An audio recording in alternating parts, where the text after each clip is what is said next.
Assalamu alaikum, dear students. I am your lecturer Abdul Azim. Today we are going to discuss. हाँ जी, Spring 16 question number 1 rainbow paints limited budgeting का question है, latest attempt में से है, काफी comprehensive question है जी। Requirement क्या है? सबसे पहले तो कहता है जी prepare budgeted profit and loss account. जी budgeted profit and loss account बनाना है for the year ending, year का पूरे साल का बजटेड प्रॉफिट एंड लॉस बनाना है ईयर एंडिंग 28 फरवरी 2017। इसका मतलब है ये बजट पीरियड शुरू हो रहा होगा 1 मार्च 2016 से 28 फरवरी 2017। आपने इस पूरे साल का बजट बनाना है, बजटेड प्रॉफिट एंड लॉस। अच्छा, उसके बाद वो कहता है प्रिपेयर बजटेड, ये प्रॉफिट एंड लॉस था। उसके बाद उसने कहा prepare budgeted cash flow statement. आपके लिए कैश फ्लो स्टेटमेंट वो रिपोर्टिंग वाला नहीं है आईएफआरएस की, कैश फ्लो स्टेटमेंट से मुराद कैश बजट है, ठीक है, जिसमें आप यहां पर ऊपर लिखते हैं कैश का ओपनिंग बैलेंस प्लस कैश की माइनस कैश की पेमेंट्स। उसने कहा जी बजटेड कैश फ्लो स्टेटमेंट बनाया फॉर द ईयर। अब फॉर द ईयर का है, फॉर द ईयर में आपने 12 मंथ नहीं बनाने, टाइम जाया होगा, एक ही कॉलम बनाना है जो कि पूरे साल को कवर करेगा। अगर वो कह देता prepare cash budget for each month, फिर आपको 12 कॉलम सेपरेट बनाने पड़ते। तो ये रिक्वायरमेंट को ध्यान से पढ़ना है, मंथ वाइज कहा है या फॉर द ईयर का है या फॉर द क्वार्टर का है। फॉर द क्वार्टर कहे तो भी इकट्ठा बनाने 3 माह का, फॉर द ईयर कहे तो आपने 12 माह का इकट्ठा कैश बजट बनाना है। अच्छा, नीचे वो कहता है एज्यूम करे तमाम ट्रांजैक्शंस इवनली अकर हो रही हैं। इवनली अकर होने का मतलब है रोजाना थोड़ी थोड़ी बराबर बराबर सेल हो रही है या हर महीने इक्वल सेल हो रही है और कलेक्शन भी उसी के मुताबिक हो रही है, बराबर बराबर इक्वल अमाउंट से। इसी तरह वो कहता है साल में कितने दिन एज्यूम करें, 360 डेज। अगर आपको स्पेसिफाई नहीं किया गया तो आपने पूरे साल में कितने दिन एज्यूम करने हैं, 360 डेज, ठीक है जी। ये इसका मतलब है प्रॉफिट एंड लॉस भी बनाना है और कैश बजट भी बनाना है। अब ऊपर डेटा देखें, कहता है जी rainbow paints limited is in the process of preparing budget for the year ending 28 February 2017। Following data has been extracted from the profit and loss account for the year ended 29 फरवरी 2016। आपको ये पिछले साल का data दिया है। आई cap के question को बनाने की बड़ी ही आदत है कि वो पिछले साल का डेटा देता है और उसमें सारी क्या बताता है, चेंजेस बताएगा। अब पिछले साल की आप अगर इनकम स्टेटमेंट देखें तो सेल्स रेवेन्यू दिया हुआ है 109 मिलियन और उसके अंदर कितने इंक्लूड है कैश सेल्स, 19। तो अगर मैं यहां ब्रेकअप करूं, कैश सेल्स अगर 19 मिलियन है तो फिर क्रेडिट सेल कितनी होगी, 90 मिलियन, ऐसे ही है ना। तो ये उसने आपको कैश और क्रेडिट सेल दोनों दी हुई है इनकम स्टेटमेंट में, ठीक है। आगे कॉस्ट ऑफ सेल्स हम इनर में कैलकुलेशन करते थे, उसने सब कुछ आउटर में ही लिख दिया है। मटेरियल कंज्यूम को लेस किया है, कन्वर्जन कॉस्ट को। मैंने कहा था मटेरियल कंज्यूम वॉल्यूम पे भी डिपेंड करेगा अगर चेंज आएगा और इन्फ्लेशन पे भी। सेल रेवेन्यू वॉल्यूम पे भी डिपेंड करेगा और सेल प्राइस पे भी। कन्वर्जन कॉस्ट, कन्वर्जन कॉस्ट कहते हैं labour cost plus variable FOH, क्योंकि ये वेरिएबल है। तो 18 मिलियन की कन्वर्जन कॉस्ट है जो कि वॉल्यूम पे भी डिपेंड करेगी और इन्फ्लेशन पे भी। फिक्स्ड कन्वर्जन कॉस्ट है 12 मिलियन की, जिसके अंदर इंक्लूड है 3 मिलियन की डेप्रीसिएशन। तो ये जो डेप्रीसिएशन होती है ये ना वॉल्यूम पे डिपेंड करती है ना इन्फ्लेशन पे। बाकी फिक्स कन्वर्जन कॉस्ट कितने मिलियन की है, 9 मिलियन की, ये इन्फ्लेशन पर डिपेंड करती है। लेकिन ये सारा डेटा पिछले साल का है। ओपनिंग स्टॉक पिछले साल का जी जी बताएं सर, ये जो फिक्स्ड होंगे ये बजटेड होंगे या ये बजटेड है भाई, सारा बजटेड डाटा है। अच्छा, opening finish goods inventory 5 million less की है और closing finish goods inventory add किया है। ये इन्होंने लेस ऐड क्यों किया? असल में जब आप इस तरह इनकम स्टेटमेंट बनाते हैं ना, तो आप सेल रेवेन्यू लिखते हैं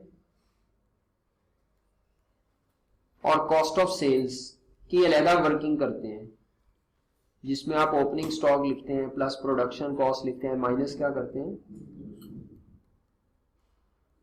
तो इन्होंने इस चीज को उठा के ना डायरेक्ट इधर ले आए हैं। ओपनिंग स्टॉक क्योंकि ऊपर लेस है, ये लेस होगा, ये ऐड होने वाली चीज भी लेस होगी, ये लेस होने वाली ऊपर लेस लिखा हुआ लेस लेस ऐड, वो डायरेक्ट इस तरह किया है। तो ये परेशान नहीं होना, उनका अपना ही फॉर्मेट है, उसको छोड़े, आप अपने तरीके से बनाइएगा। ये जो क्लोजिंग स्टॉक है 2016 का,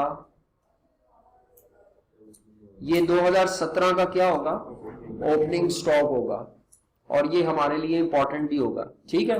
2016 का क्लोजिंग स्टॉक 2017 का ओपनिंग होगा। परेशान नहीं होना उसने क्यों एडलेस किया, उसको छोड़े, उसका अपना तरीका है। पिछले साल का ग्रॉस प्रॉफिट दिया उसने 52 मिलियन।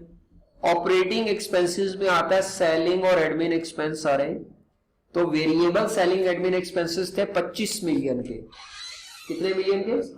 25 मिलियन के। ये दो चीजों पर डिपेंड करते हैं, सेल वॉल्यूम पे भी डिपेंड करते हैं और अच्छा, ये जो फिक्स्ड ऑपरेटिंग एक्सपेंसेस दिए ना 10 मिलियन के, इसमें 5 मिलियन की डेप्रिसिएशन है और 5 मिलियन के अदर फिक्स हैं। तो भाई इनमें भी वही रूल है, डेप्रिसिएशन इन्फ्लेट नहीं होगी लेकिन अदर फिक्स कॉस्ट इन्फ्लेट होगी। अच्छा, वो कहता है जी प्रिपरेशन ऑफ बजट के लिए cost control manager has prepared the following projections and information. जी वो कहता है जी sales volume and sale price are expected to increase by 10% and 5% respectively। Ji volume कितने परसेंट इंक्रीज होगा? 10%। लफ्ज लिखा हुआ है सेल वॉल्यूम, कैश या क्रेडिट नहीं लिखा हुआ, तो इसका मतलब है दोनों बढ़ेंगे, ठीक है। उनका टोटल सेल वॉल्यूम बढ़ेगा 10% और सेल प्राइस का इन्फ्लेशन कितना है? 5%। The ratio of cash and credit sale would be 25-75। Ratio जो आपकी कैश और क्रेडिट सेल को डिस्ट्रीब्यूट करना है ना आपने बाद में, वो किस रेशो से करना है? 25-75 से। इसका मतलब है पहले रेशो शायद कुछ और होगी। Cash sales are made at a discount of are made, is made लिखा हो, आर मेड लिखा हो, ये पैसिव वॉइस का टेंस है, ये रूटीन को शो करता है। कहता है कंपनी जितनी भी कैश सेल्स करती है ना वो 5% डिस्काउंट पे करती है।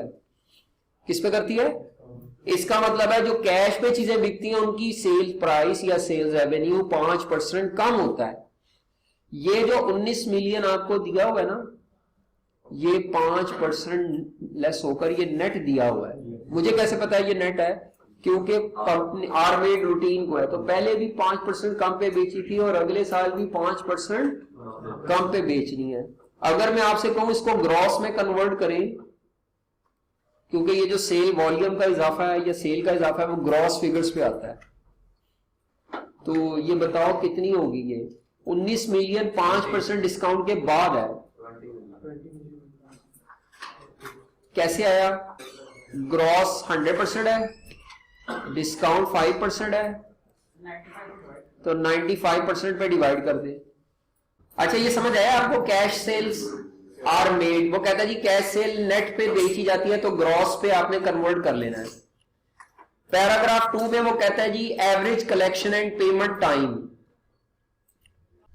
Collection of trade debtors after 35 days आपको कलेक्शन होती है। इसका मतलब है 1 जनवरी को जो चीजें बिकी है ना उनको 35 दिन बाद उसके पैसे मिल जाने आपको, जो कि मेरा ख्याल है अगर बात करें 1 फरवरी और तकरीबन 5 दिन आगे और शामिल करें 6 फरवरी को, जो 2 जनवरी को चीजें बिकती हैं उसके पैसे 35 दिन बाद, मतलब 7 फरवरी को हम एज्यूम करते हैं कि 30 दिन 1 महीने में, क्योंकि 360 दिन ये ऐसे चल रहा होता है। हर रोज सेल हो रही है और 35 दिन बाद हर 35 दिन बाद वो हर रोज के हिसाब से आपकी कलेक्शन हो रही होती है, ठीक है। तो इसका नतीजा ये निकलेगा पूरे साल की तकरीबन सारी कलेक्शन हो जाएगी, सिवाय साल के आखिरी 35 दिन में जो सेल हुई होगी ना, उसके पैसे इस साल में कलेक्ट नहीं होने इन एनी केस, वो अगले साल में कलेक्ट होने हैं। अगला साल है 28 फरवरी 2017 के बाद, या पिछले साल की बात करें तो 28 फरवरी 2016 वाला जो साल था, उसके सारे साल में से आखिरी 35 दिन की जो कलेक्शन होनी है ना, वो इस साल में आके होनी है। समझ आ गई है? तो इसको इस तरह समझते हैं, पूरे साल का डाटा है, उसमें से 360 दिन की सेल है, शुरू के महीनों की तो मिलती रही, साल के आखिरी 35 दिन की सेल उस साल में नहीं मिलनी। अच्छा जी, पेमेंट ऑफ ट्रेड क्रेडिटर 40 दिन के बाद है, पूरे साल के क्रेडिटर उसी साल में पे होंगे, सिवाय 40 दिन के, इस साल के 40 दिन के अगले साल चले जाएंगे, और पिछले साल के 40 इस साल में आ जाएंगे। और पेमेंट ऑफ एक्सपेंसेस, एक्सपेंसेस का मतलब है परचेज के अलावा, परचेज होती है ना क्रेडिटर्स की, मटेरियल परचेज के अलावा हर एक्सपेंस जो है वो आपने कितने अरसे बाद पे करना है? 25 दिन के बाद पे करना है सारे एक्सपेंसेस जी, नहीं 25 दिन बाद, 25 दिन बाद। इसका मतलब है तमाम, हाँ, पिछले साल के आखिरी 25 दिन के एक्सपेंस इस साल में पे होंगे, इस साल के आखिरी 25 दिन के एक्सपेंस अगले साल ट्रांसफर होंगे। अच्छा जी, रॉ मटेरियल की इन्वेंट्री, रॉ मटेरियल की इन्वेंट्री कहता है 30 दिन की कंजम्पशन के बराबर होगी। ये रॉ मटेरियल की इन्वेंट्री आपको क्यों बताई है? क्योंकि कैश बजट में हमें रॉ मटेरियल परचेज चाहिए होती है, प्रॉफिट एंड लॉस में हमें रॉ मटेरियल परचेज नहीं चाहिए। अगर रॉ मटेरियल कंज्यूम दिया हुआ है तो हम इससे अगले साल का रॉ मटेरियल कंज्यूम निकाल लेंगे। रॉ मटेरियल परचेज निकालना होता है हमें किस मकसद के लिए? कैश बजट के लिए। तो ये वहां इस्तेमाल होगा फिक्रा, रॉ मटेरियल की इन्वेंट्री। कहता है 30 दिन की कंजम्पशन के बराबर है, मीन्स 30 दिन के मटेरियल कंज्यूम के बराबर आपने एंडिंग इन्वेंट्री लेनी है। अगर मैं अभी कहूं ना, इस साल का मटेरियल कंज्यूम कितने मिलियन है? 360 दिन की ये कंजम्पशन है, तो 30 दिन के बराबर एंडिंग इन्वेंट्री आ सकती है। निकालो जरा अगर निकालना चाहो। अभी 2016 की एंडिंग रॉ मटेरियल की इन्वेंट्री क्या होगी? 30 मिलियन 360 दिन मल्टीप्लाइड बाय 30 दिन,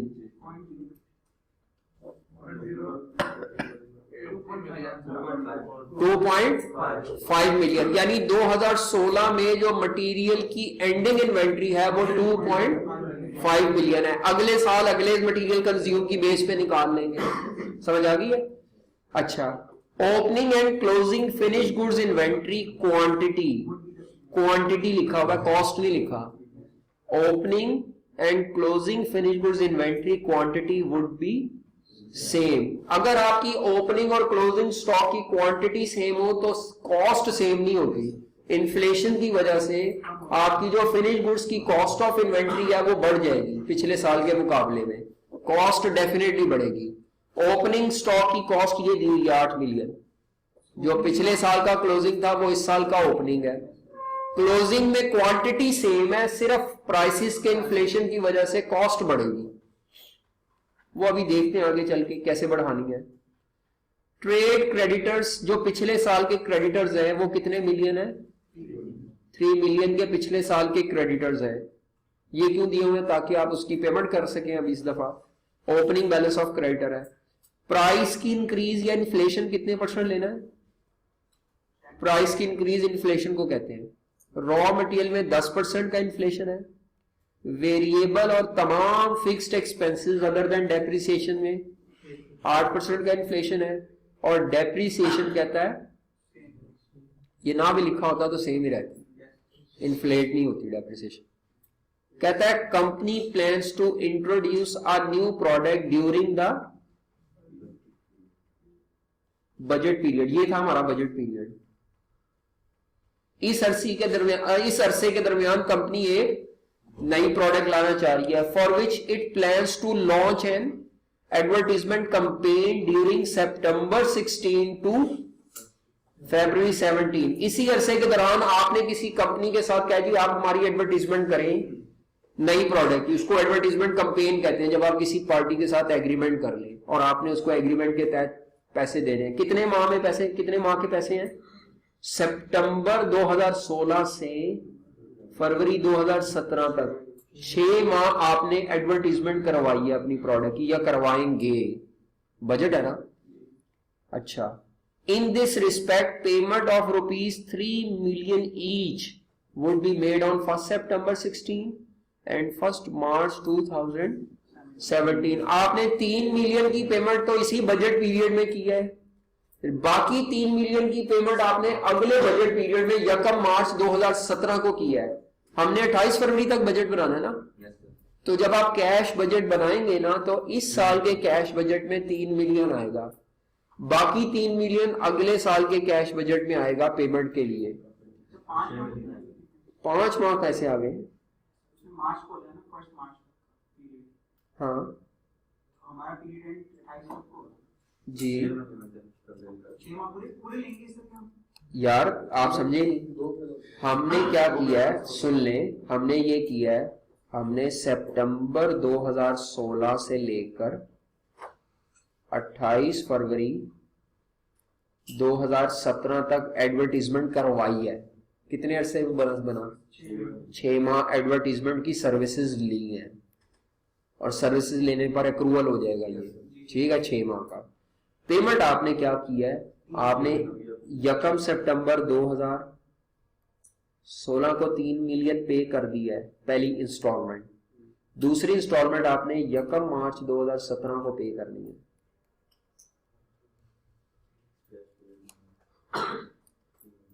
ये वाली पेमेंट हमारे कैश बजट पीरियड में आएगी, ये वाली पेमेंट हमारे कैश बजट पीरियड से बाहर की है डेट ऑफ पेमेंट। 5 महीने आप कैसे काउंट कर रहे हैं?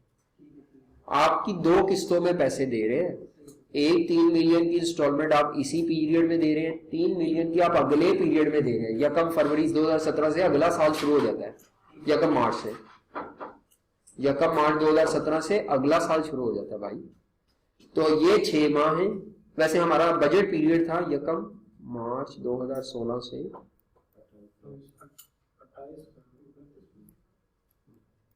28 या 29 फरवरी 2017, जो भी है 28 है, हाँ 28 है, 29 वो पिछली थी, ठीक है।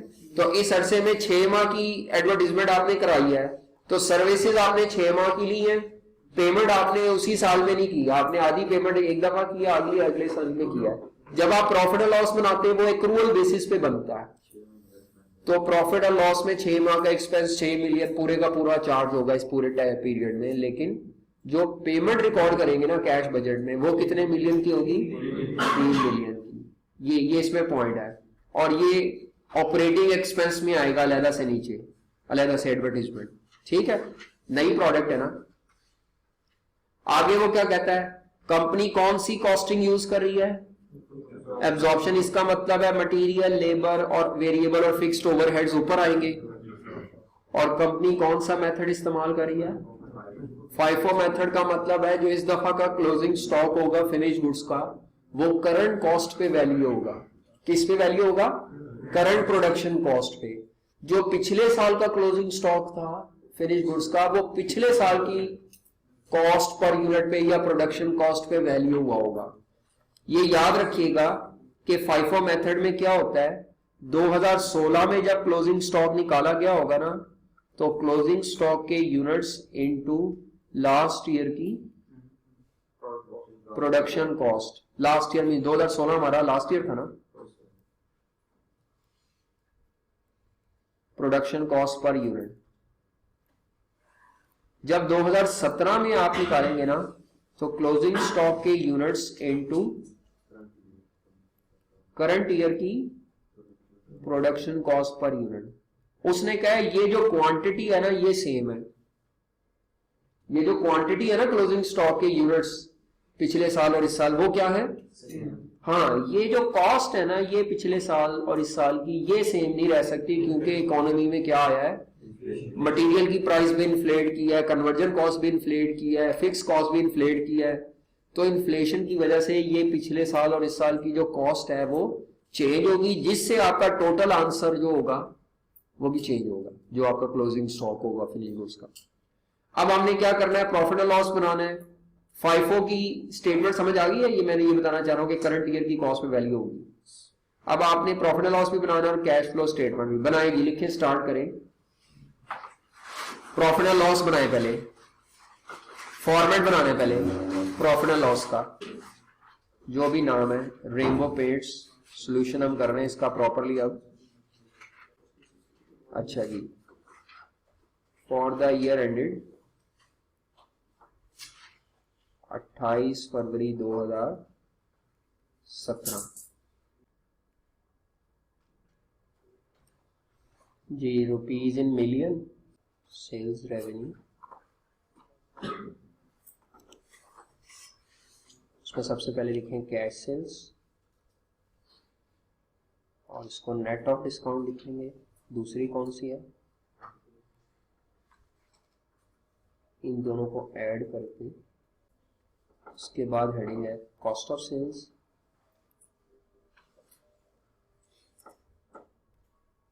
उसमें लिखेंगे डायरेक्ट मटेरियल कंज्यूम्ड और एक एक लाइन छोड़ते जाएंगे।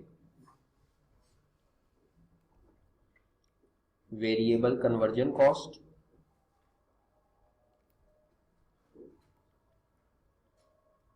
फिक्स कन्वर्जन कॉस्ट, ये जब हम ऐड करते हैं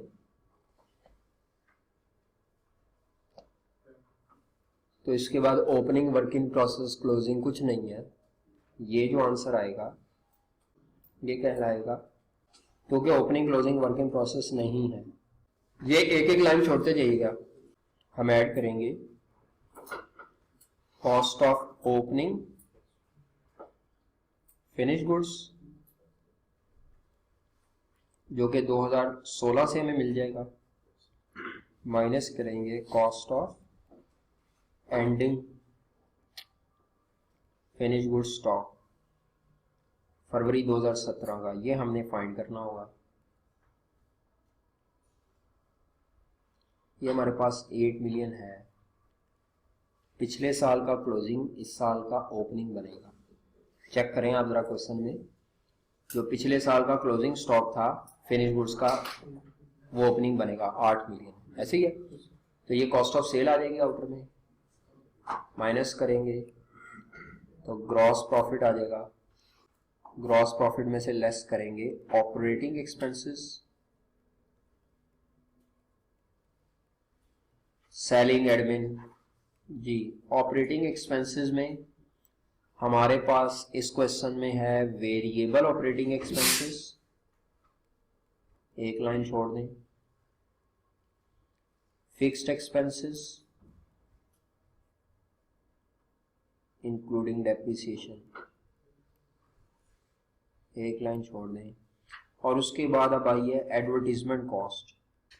ये ऑपरेटिंग एक्सपेंसेस आप तीनों जब लेस करेंगे तो हमारे पास आ जाएगा net profit, budgeted net profit.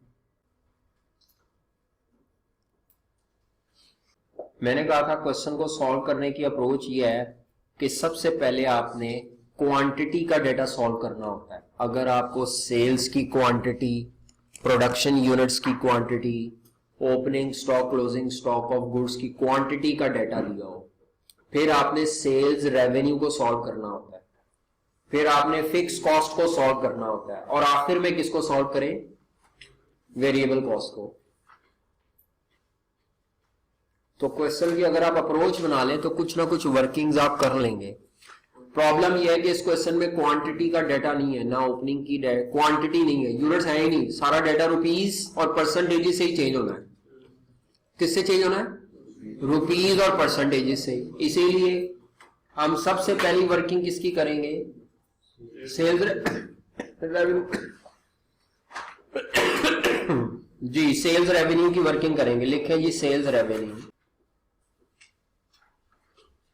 और ये जो डेटा होता है इसमें वो पहले आपने पिछले साल को पूरा करना होता है जी। लास्ट ईयर में 2016 में नेट सेल कितनी थी और ग्रॉस सेल्स कितनी थी जी? कैश कितनी थी? 19 मिलियन। और क्रेडिट कितनी थी? 90 मिलियन। तो टोटल थी 10 ग्रॉस आपने उससे निकाली होगी 20 मिलियन, 19 मिलियन को 95% इंटू 100%, ये इसी प्राइस पे सेल हुई थी, तो असल में 110 मिलियन की सेल थी। अगर आप इसकी परसेंटेज निकालें ना 20/110 और 90/110, तो पिछले साल में इनकी कैश और क्रेडिट की जो रेशो थी वो फर्क थी। अब आप आ जाए नेक्स्ट ईयर में।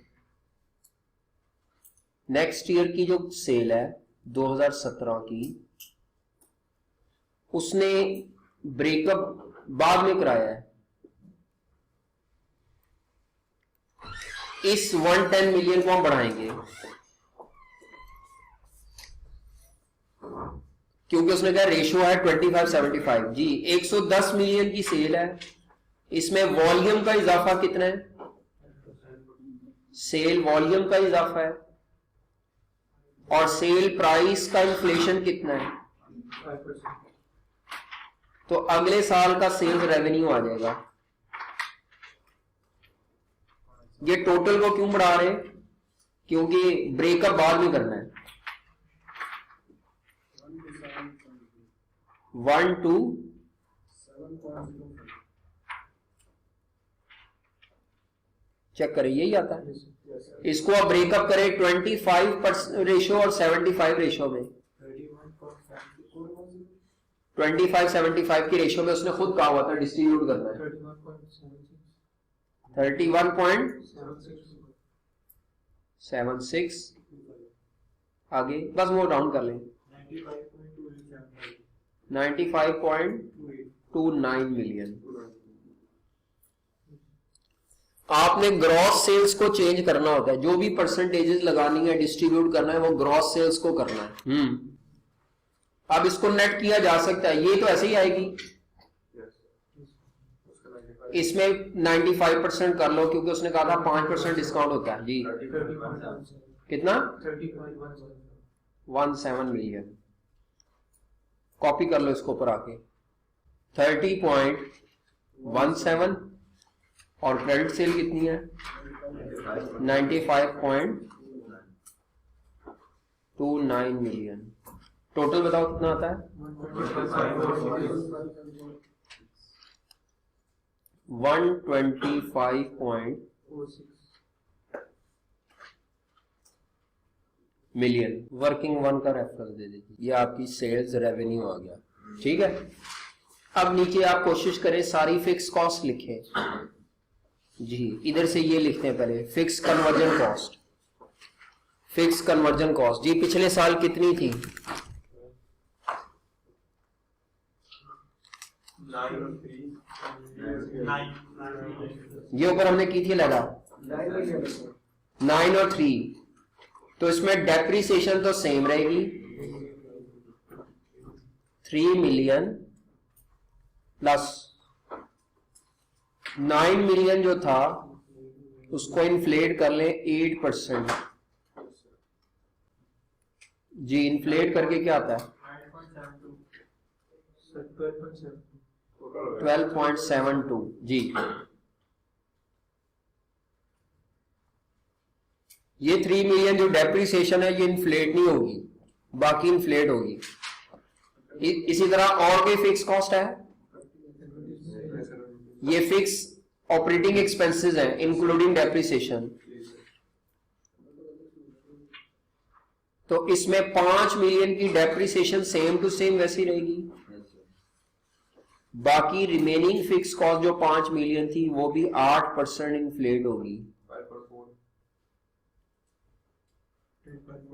तो 10.4 मिलियन ऐसे है। Advertisement cost 6 million. 3 million each payment है, एक्रूअल बेसिस पर ले रहा है एडवर्टीजमेंट कॉस्ट को, साल लिख लें एक्रूअल बेसिस पर। तो हमने क्योंकि सर्विसेज सितंबर से फरवरी 17 तक ली हैं, तो जब आप किसी भी पार्टी से सर्विसेज लेते हैं तो उस पीरियड में उसको जितनी भी एक्सपेंस होता है सारा एक्रूअल होता है, चाहे पैसे दिए या नहीं दिए। Profit and loss accrual basis पे बनता है। अब आप लिखे सारी वेरिएबल कॉस्ट, जी ये लिख लो पहले बल्कि, वेरिएबल ऑपरेटिंग एक्सपेंसेस पिछली दफा कितने थे? 25 मिलियन। ये सेल वॉल्यूम की वजह से भी बढ़ेंगे और इन्फ्लेशन की वजह से भी। तो सेल वॉल्यूम का 10% इंक्रीज है उसकी वजह से, और सेलिंग एक्सपेंसेस का इन्फ्लेशन कितना है? 8%। तो 25 मिलियन इंटू 1.10 सेल वॉल्यूम का इंक्रीज और 1.08 सेल प्राइस का इंक्रीज, ओ सॉरी सेल प्राइस कह रहा हूं, इन्फ्लेशन का जी, वो वेरिएबल सेलिंग एक्सपेंसेस हैं। ये सेल प्राइस तो हमने ऊपर बढ़ा ली थी, वो ये जी सेलिंग एक्सपेंसेस का इन्फ्लेशन रेट 8%, क्या आता है? 7। वेरिएबल कॉस्ट वॉल्यूम से भी इन्फ्लेट होती है और वॉल्यूम से इंक्रीज होती है और प्राइसेस से इन्फ्लेट होगी, जितने जितने इन्फ्लेशन है उस पर 2 इंपैक्ट आएंगे।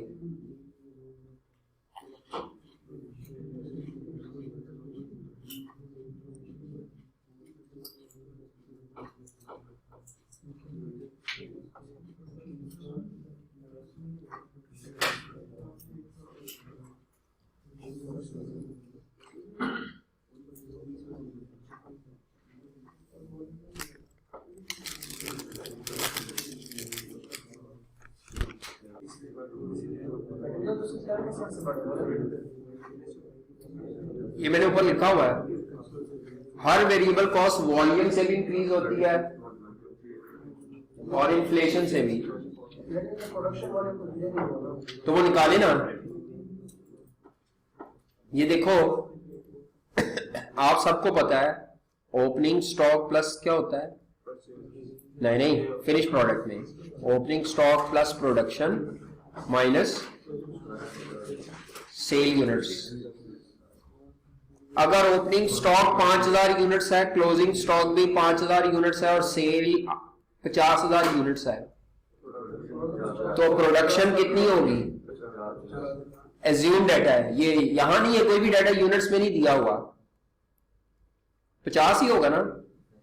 ये क्यों मैंने सेम लिया? क्योंकि सवाल की इंस्ट्रक्शन है, ओपनिंग स्टॉक और closing stock of finish goods की क्वांटिटी क्या है। अगर ओपनिंग और क्लोजिंग स्टॉक की क्वांटिटी सेम हो तो जितनी सेल क्वांटिटी होती है उतनी ही प्रोडक्शन क्वांटिटी होती है। जितना सेल क्वांटिटी में 10% का इंक्रीज है सेल वॉल्यूम में, प्रोडक्शन क्वांटिटी में भी 10% इंक्रीज काउंट होगा। जी ये पॉइंट समझ आया? ये पॉइंट बड़ा इंपॉर्टेंट था, आपको ये पता होना चाहिए कि उसने जानबूझ के ये लिखा है। बड़ा अच्छा सवाल बनाया हुआ है, सवाल में कोई मिसकॉन्सेप्शन नहीं है कि ओपनिंग स्टॉक और क्लोजिंग स्टॉक की क्वांटिटी सेम है तो भाई साफ सी बात है फिर सेल और प्रोडक्शन का डायरेक्ट आपस का रिलेशन है। अगर सेल में 15% इजाफा हो वॉल्यूम में तो उसका इनडायरेक्ट मतलब होगा प्रोडक्शन वॉल्यूम ही 15% बढ़ा है। तो ये जो मटेरियल लेबर वगैरह चीजें है ना, ये प्रोडक्शन वॉल्यूम के साथ इंक्रीज करेंगी। तो अब आपका पुराना मटेरियल कंज्यूम था 30 मिलियन, उसमें 1.10 प्रोडक्शन वॉल्यूम का इंक्रीज है 1.10 और 1.10 मटेरियल की प्राइस इंक्रीज हो रही है, ऐसे ही है। तो कितना आ जाता है? 36.3। ले जी मटेरियल कंज्यूम आ गया नेक्स्ट ईयर का, और पता चला क्या किया ये मैंने? कोई नहीं पता। इसी तरह कन्वर्जन निकालो।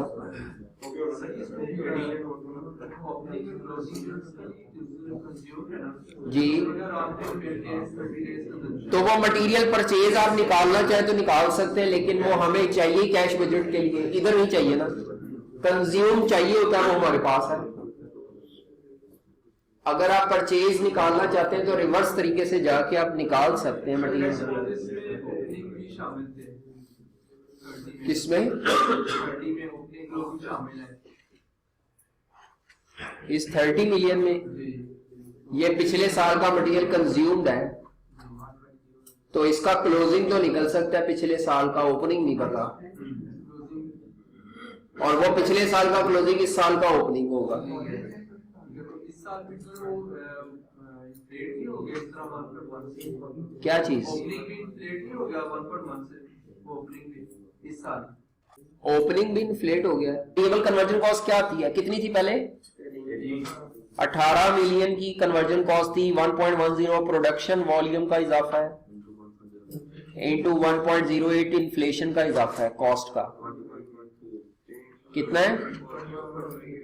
21.38। चले जी, अब टोटल करें जरा इसका, इन सबको टोटल करें तो करंट प्रोडक्शन कॉस्ट आ जाएगी, 70.4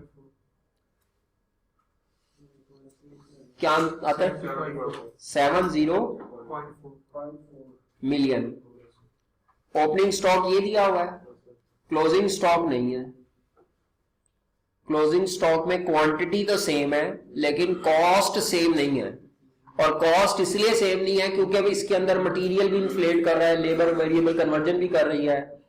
तो अब आपका ये जो एंडिंग स्टॉक है 2017 का, ये कैसे निकालना है, ये पॉइंट है। और ये कई लोगों से पेपर में नहीं निकला था।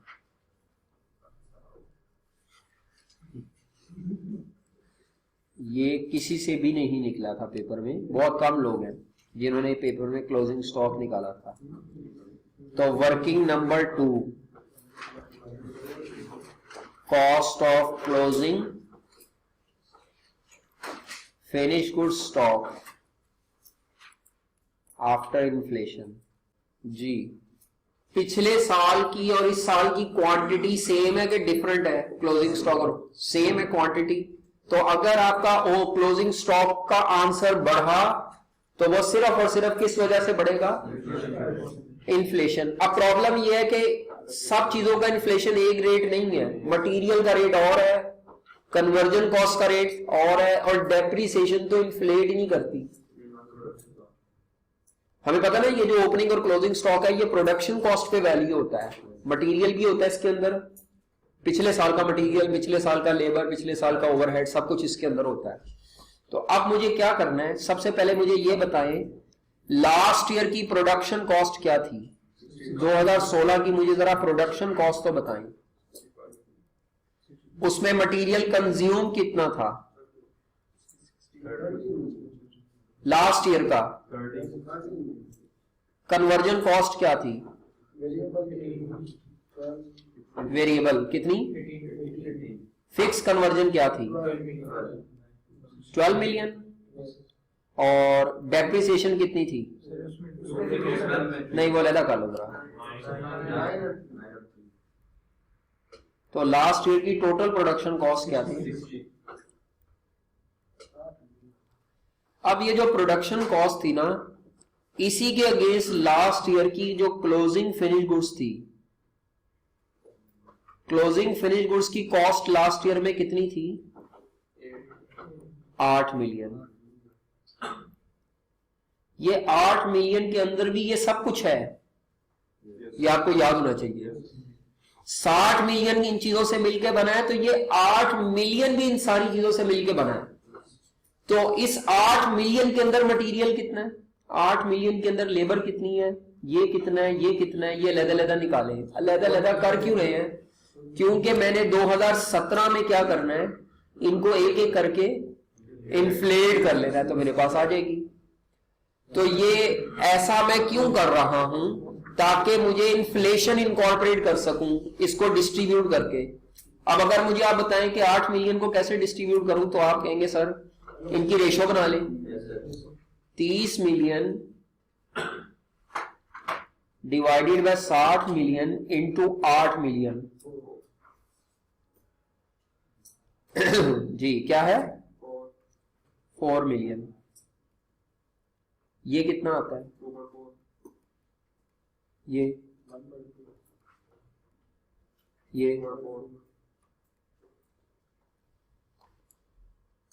जो लोग थोड़ा क्रिटिकली चीजों को देखते हैं वो कहेंगे,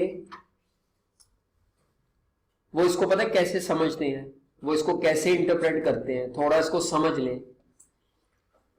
2016 में कंपनी ने टोटल मटेरियल कंज्यूम किया 30 मिलियन का, जिसमें से 4 मिलियन की material cost finish goods inventory का पार्ट बन गई, बाकी 26 मिलियन कॉस्ट ऑफ सेल्स का पार्ट बन गई होगी। क्यों? क्योंकि जो चीजें इन्वेंट्री का पार्ट बनती हैं वो नहीं बिकी, तो जो नहीं बनी इन्वेंट्री का पार्ट वो कॉस्ट कहां गई? वो बिक गई, वो कॉस्ट ऑफ सेल का पार्ट बन गई होगी। तो ये 30 और 4 के दरमियान का जो डिफरेंस है ना 26 मिलियन, एक्चुअली वो कॉस्ट ऑफ सेल्स का पार्ट बना है। लेबर में 18 मिलियन की लेबर कॉस्ट थी पूरी, जिसमें से 2.4 मिलियन इन्वेंट्री में शिफ्ट हो गया, बाकी समथिंग जो भी अमाउंट है वो कहां गई? वो कॉस्ट ऑफ सेल्स के अंदर चली गई। तो आप समझ रहे हैं आपकी प्रोडक्शन कॉस्ट के 2 टुकड़े हो जाते हैं, कुछ कॉस्ट ऑफ सेल्स में चली जाती है, कुछ कॉस्ट किस में आ जाती है? इन्वेंट्री, फिनिश गुड्स की इन्वेंट्री कॉस्ट में। ये हमने कभी आज तक ऐसे पोस्टमार्टम नहीं किया कि हमारे क्लोजिंग स्टॉक की जो कॉस्ट है उसका ब्रेकअप क्या होता है।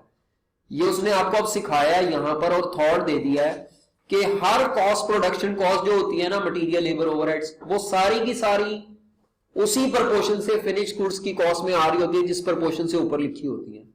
ऊपर टोटल लिखी होती है, नीचे सिर्फ उतनी पोर्शन क्वांटिटी की लिखी होती है जो क्वांटिटी नहीं बिक पाई। ये प्रोड्यूस यूनिट की है और ये अनसोल्ड यूनिट्स की है। बाकी कहां गए? प्रोड्यूस्ड और अनसोल्ड का डिफरेंस कहां गया? वो सोल्ड थे, उनकी कॉस्ट फ्लो हो गई कॉस्ट ऑफ सेल्स में। अब आपने 2017 की कैसे निकालनी है कॉस्ट ऑफ क्लोजिंग स्टॉक? अब कोई इतना खास मुश्किल नहीं है, वो सिर्फ आपको अब इन्फ्लेट करना है चीजों को जी। ये पॉइंट ही था कि इसको डिस्ट्रीब्यूट करना है। बताएं जी कितना कितना इन्फ्लेट करेंगे? डेप्रिसिएशन जो इसमें थी जी, ये इन्फ्लेट नहीं होती, हमें पता है। फिक्स कन्वर्जन कॉस्ट इन्फ्लेट होगी 1.08 से। क्वांटिटी चेंज नहीं ना हो रही, इन्फ्लेशन। अच्छा, ये भी इन्फ्लेट होगी 1.08 से। और वो कितने से इन्फ्लेट होगा? मटेरियल, बस उसका ज्यादा फटा था। मटेरियल कितने से इन्फ्लेट होगा? 1.10। मटेरियल की प्राइस है ना, मटेरियल की मटेरियल कॉस्ट 10% इन्फ्लेट हो रही है, बाकी सारी 8%, और ये 0% इन्फ्लेट हो रही है। No inflation, no inflation. ले जी, क्या आता है ये? 4.4 मिलियन। कितना? 59 30 कर लो, बस ऐड करो टोटल 9। ये जो 8.69 आया है ये आपका closing stock of finish goods है, जिसमें यूनिट्स तो सेम है लेकिन जो कॉस्ट पर यूनिट है वो क्या है पिछले साल की और अगले साल की, वो डिफरेंट हुई है, जिसका इंपैक्ट मैंने लिया है। क्वांटिटी सेम है, कॉस्ट इन्फ्लेट की है। अगर वो कहता कि इसमें डेप्रिसिएशन शामिल नहीं है और सारी चीजों का इन्फ्लेशन रेट एक ही होता ना, तो मेरा ये काम एक लाइन का था। मैं क्या करता, इस 8 मिलियन को पकड़ता और इसको इन्फ्लेट कर लेता, बस। ये ब्रेकअप वाली कहानी क्यों मैंने की है? क्योंकि डेप्रिसिएशन इन्फ्लेट नहीं होती, मटेरियल और बाकी कॉस्ट का इन्फ्लेशन रेट दूसरी चीजों से फर्क है। तो वो अब मसला है, जब वो अलग अलग चीजें हैं तो फिर आपको उनको डिस्ट्रीब्यूट करके इन्फ्लेट करना है। अगर वो कह देता कि जी प्रोडक्शन कॉस्ट में भी डेप्रिसिएशन नहीं है, क्लोजिंग स्टॉक में भी नहीं है, तो मैं इस टोटल को इन्फ्लेट कर लेता। तो ये बहुत कम लोगों को समझ आता है पॉइंट, समझाने के बावजूद उनके ऊपर से गुजर जाता है और शू शू करके आवाजें आती हैं, शू शू करके आवाजें आती हैं, या टन करके आवाज आती है कि कॉन्सेप्ट गया और वापस मेरे पास आ गया है? इस वर्किंग के ये आपको नेट पे जाके मार्किंग स्कीम आना शुरू होगी, वहां देखना पड़ेगा। मेरा ख्याल है 2 से 3 हो सकता है, 3 से ज्यादा किसी पॉइंट का नंबर नहीं होता है। तो 8 नंबर में से 3 आपके मिस हो जाएंगे, 5 फिर भी मिल सकते थे। 5 की मेहनत आप कर सकते थे, 8 में से 5 आ सकते थे, 4 आ सकते थे, चलो। लेकिन वो 3 जो थे वो बड़े चैलेंजिंग थे। नहीं किसी से निकलना तो वही लिखा हो पिछले साल नहीं। सवाल कराओ, क्यों नहीं 2 नंबर कट जाएंगे, 3 कट जाएंगे। वैसे 3 भी बहुत ज्यादा मैंने बताए हैं, क्योंकि इसको डिस्ट्रीब्यूट करने का 1 नंबर होगा और 1 नंबर इसको इन्फ्लेट करके, तो 2 से 2.5 नंबर बनने चाहिए, क्योंकि कैलकुलेशन कॉम्प्लिकेटेड नहीं है ना, स्टेप ही 2 बन रहे हैं, डिस्ट्रीब्यूट करना और इन्फ्लेट करना। तो अब ऐसे नेट पे मार्किंग स्कीम आना शुरू हो गई हुई है, किस पॉइंट के कितने नंबर है वो आई कैप अलहदा से अपलोड करता है। तो आपके जाकर अपना अकाउंट एक्सेस करें, चेक करें, आई कैप की वेबसाइट को खंगालें जरा, आपको मिल जाएगा। पता है किसी को मार्किंग स्कीम आती है? चेक करना शुरू कर दिया आपने? तो जाके चेक करें, शायद इस सवाल की हो, मेरे ज़हन में तो नहीं है अभी मार्किंग स्कीम, लेकिन मैं एक रफ आइडिया लगाता हूं कि एक स्टेप है तो उसका 1 नंबर होता है। पॉइंट्स में नंबर जरा आई कैप कम ही देता है, तो 0.25 नहीं होते, या 0.5 होता है, या 1 होता है, या 1.5 होगा, इस तरह। जो डाटा दिया था उसको लिखने का तो पॉइंट करने नंबर होते हैं, जो डाटा दिया होता है एक दूसरे रिपोर्ट कर रहे हैं तो थोड़े नंबर, वो कभी कभार वो फिर इकट्ठे करके नंबर कर देते हैं ना उनके, 4 पॉइंट्स ये लिखने के इतने नंबर। चले जी आ जाए जी, अब इसकी प्रॉफिट एंड लॉस मुकम्मल कीजिएगा, कैश बजट पे आए, क्योंकि ये मुकम्मल नहीं होना भी हमारा सवाल आज, काफी लेंथी है। कैश बजट पे आए, लिखे जी कैश बजट, ये मुकम्मल कर लोगे ना profit and loss, plus minus ही करना है अब तो जी। कैश बजट पे आओ जी, लिखो कैश बजट जी। कुछ पूछ रहे? कैश बजट पे आओ, लिखो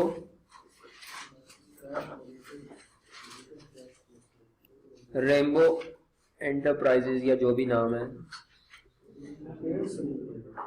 बजटेड कैश फ्लो स्टेटमेंट है, मुझे मिलने आए हैं, 1 मिनट ठहरो, 1 मिनट ठहरो जी। बजटेड कैश फ्लो स्टेटमेंट जो है, और तो कैश फ्लो स्टेटमेंट से मुराद हमारे लिए वो कैश बजट ही है, फॉर द ईयर बनाना है हमने, तो for the year end date 28 February 2017 ji.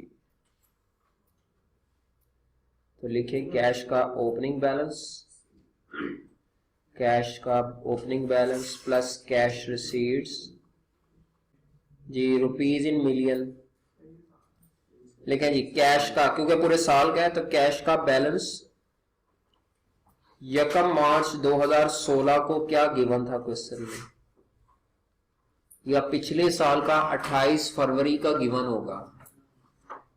Cash का बैलेंस कोई गिवन होगा, मेरा ख्याल है गिवन ही नहीं है ही नहीं, वो ढूंढते भी रहे तो नहीं मिलेगा। तो कैश का ओपनिंग बैलेंस नहीं है। ऐड करें कैश रिसीट्स,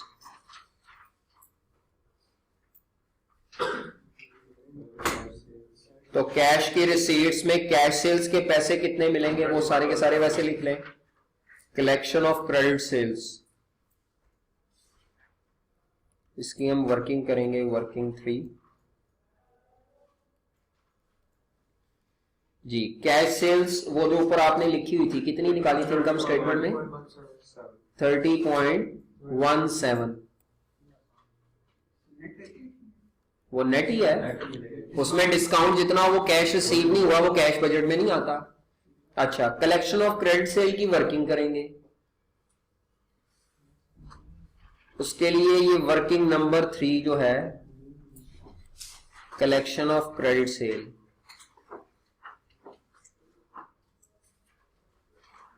अच्छा, ये जरा समझ ले, पहले मैं इस तरह करता था कि मंथ बाय मंथ कॉलम बना लेता था, वो उसको करते ही जब हर मंथ का लदा करना हो।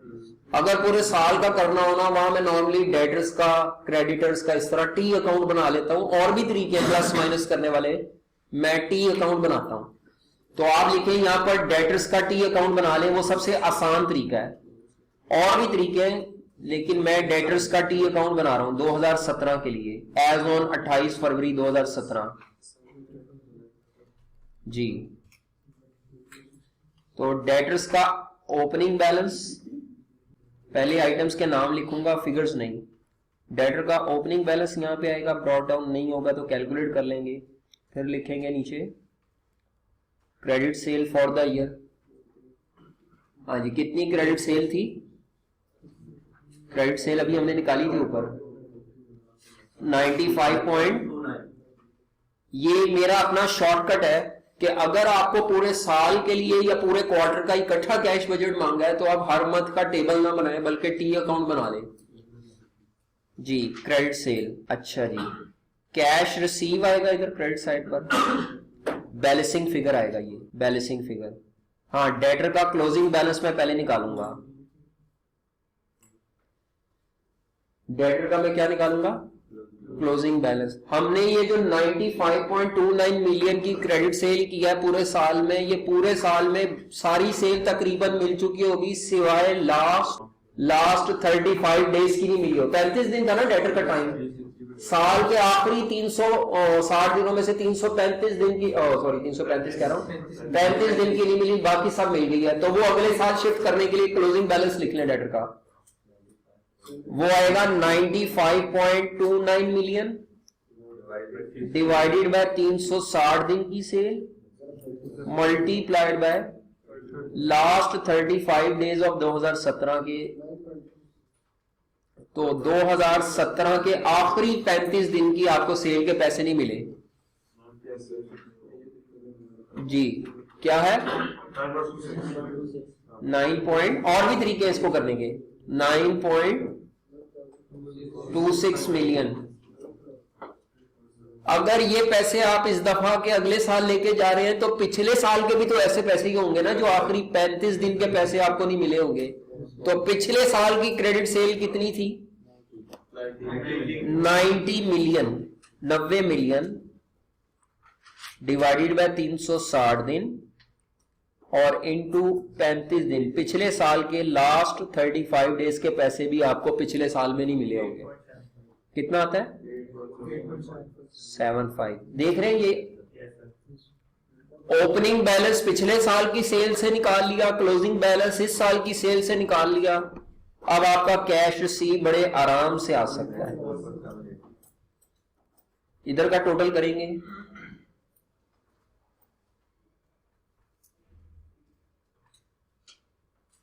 मेरा ख्याल है 105.04 माइनस ये करेंगे तो बैलेंसिंग फिगर पता नहीं क्या आती है जी। 94.78 मिलियन ये कैश रिसीव्ड है from customer for the credit sale जी। ठीक है,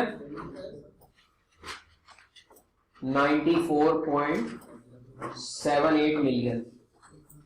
जो अकाउंट के बैलेंस है मतलब टोटल जो है वो 104.04 है। अच्छा, ये गलत लिखा हुआ मैंने, चलो टोटल मैं नहीं लिखता, चलो 94.78 लिखें जी ऊपर आकर कैश रिसीव। और कोई रिसीट नहीं है, लेस करें जी इसमें कैश पेमेंट्स में। सबसे पहले एडवर्टीजमेंट कर लें, वो सबसे आसान है।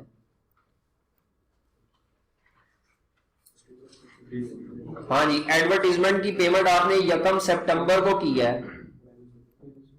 सिर्फ कितने मिलियन की? 3 मिलियन की। उसके बाद आप पेमेंट टू क्रेडिटर्स निकालें for purchase, payment to creditors for purchases, material purchases, इसकी वर्किंग करनी पड़ेगी। क्रेडिटर्स का टी अकाउंट बना लेंगे, लेकिन मटेरियल की कंजम्पशन नहीं, मटेरियल परचेज चाहिए होगा, उसके लिए वो भी निकालना पड़ेगा परचेज। तो क्रेडिटर का टी अकाउंट बनाते हैं। आपको अब अप्रोच पता चल गई ना कि असल में टी अकाउंट बनाओ तो पेमेंट रिसीट आती जाएगी जी। वर्किंग 4 पर आ जाए तो पेमेंट टू ट्रेड क्रेडिटर्स, उसके लिए टी अकाउंट का फॉर्मेट बना ले, लिखें क्रेडिटर्स का ओपनिंग बैलेंस गिवन है जी, ब्रॉड डाउन बैलेंस गिवन है ये उसका क्रेडिटर्स का, पिछले साल का क्रेडिटर का बैलेंस जो आउटस्टैंडिंग था वो गिवन है। कितना है जी? उसने बताया हुआ था, पता नहीं 3 मिलियन। हाँ जी, क्रेडिट साइड पर मटेरियल की परचेज आएगी, वो अभी नहीं है मेरे पास। डेबिट साइड पर कैश पेमेंट बैलेंसिंग फिगर आएगा और क्लोजिंग बैलेंस भी तब आएगा जब मेरे पास मटेरियल की परचेज आ जाएगी। तो मटेरियल की परचेजेस निकालना काम है। मैंने आपको सिखाया था मटेरियल कंज्यूम अगर हमारे पास हो तो मटेरियल कंज्यूम से मटेरियल परचेज पे आया जा सकता है। तो मटेरियल परचेज कैसे निकालेंगे वो नीचे कर रहा हूं। 2017 और 2016 जी, मटेरियल कंज्यूम क्या था दोनों साल का? 30 million, 36.3 plus closing stock of material. ये मैं एक्स्ट्रा बना रहा हूं, मुझे वैसे ये चाहिए था 2017। क्लोजिंग स्टॉक ऑफ मटेरियल उसने कहा हुआ था 30 दिन की कंजम्पशन के बराबर है। कितने दिन की कंजम्पशन के बराबर है? 30 दिन की। तो 30 मिलियन डिवाइडेड बाय 360 दिन इनटू 30 दिन, वो आ गया 2.5 मिलियन। और अगले साल का 2017 का आएगा 36.3 जी 3.03 कर लो बस। माइनस क्या करना होता है? उसने तकरीबन कई कॉन्सेप्ट्स आपके टेस्ट किए सवाल में। अच्छा जी, ओपनिंग स्टॉक इसका तो नहीं है मेरे पास, हाँ जी, लेकिन इसका क्लोजिंग इसका क्या बनेगा? ओपनिंग। लो जी, मटेरियल परचेजेस आ जाएगी। मटेरियल परचेज की कॉस्ट आ जाएगी 33 मिलियन। ये हमने पढ़ा हुआ है रिलेशन, लेकिन ये क्वांटिटी में पढ़ा हुआ है, रुपीज में भी आता है ये। तो 36.83 की मटेरियल, ये ऐसे ही एक्स्ट्रा था, ये नहीं चाहिए था वैसे हमें, ये चाहिए था 36.83। हमने जितनी ये मटेरियल की परचेज किया है, पूरे साल की मटेरियल परचेज में से 40 दिन बाद हम पैसे देते हैं क्रेडिटर्स को। कितने दिन बाद पैसे देते हैं पेमेंट टू क्रेडिटर्स? तो 40 दिन की परचेज के पैसे पे ही नहीं किए होंगे अभी तक इस साल में। 40 दिन की तो निकालेंगे। 36.383 मिलियन डिवाइडेड बाय 360 दिन इंटू 40 दिन के पैसे अभी भी ड्यू होंगे 4. जरूरत नहीं, बताओ जी क्या आता है कैश पेमेंट? 35 मिलियन लिखो जी आके ऊपर कैश पेमेंट 35.74। अब जितने भी बाकी एक्सपेंसेस है ना, उन सबका पेएबल का टी अकाउंट बना लो। बाकी तमाम एक्सपेंसेस का payable, conversion cost variable, fixed operating fix variable, advertisement के अलावा बाकी सारे एक्सपेंसेस का पेएबल अकाउंट बना लो इकट्ठा ही, क्योंकि उन सब की पेमेंट मेरा ख्याल है कितने दिन बाद है? 25 दिन बाद है। तमाम एक्सपेंसेस का इकट्ठा ही बना लो, अलग अलग भी बना सकते हैं। तो मिसलेनियस एक्सपेंसेस की पेमेंट मैं लिख देता हूं यहां पे। तो डेप्रिसिएशन के अलावा जो एक्सपेंस पेएबल का टी अकाउंट होगा, expenses payable, miscellaneous expenses payable, opening balance लिखते हैं। अच्छा, इस दफा के एक्सपेंसेस में कौन कौन से एक्सपेंस आएंगे? Variable conversion cost 21.3, fix conversion cost other than depreciation 9. Other than depreciation, variable operating expenses 7,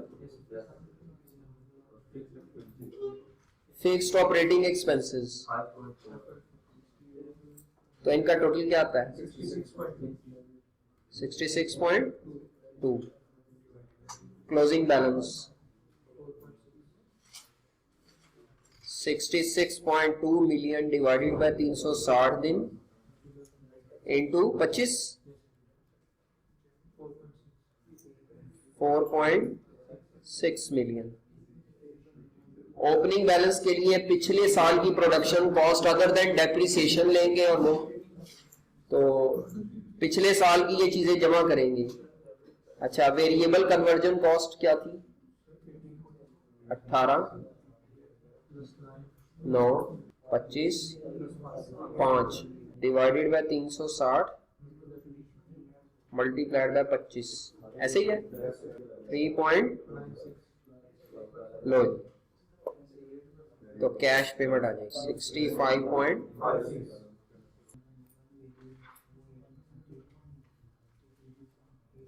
तो ये कैश का एंडिंग बैलेंस आ जाएगा 20. यहाँ हमारा आज का लेक्चर कंप्लीट होता है। अपने लेक्चरर अब्दुल अजीम को इजाजत दीजिए। अल्लाह हाफिज।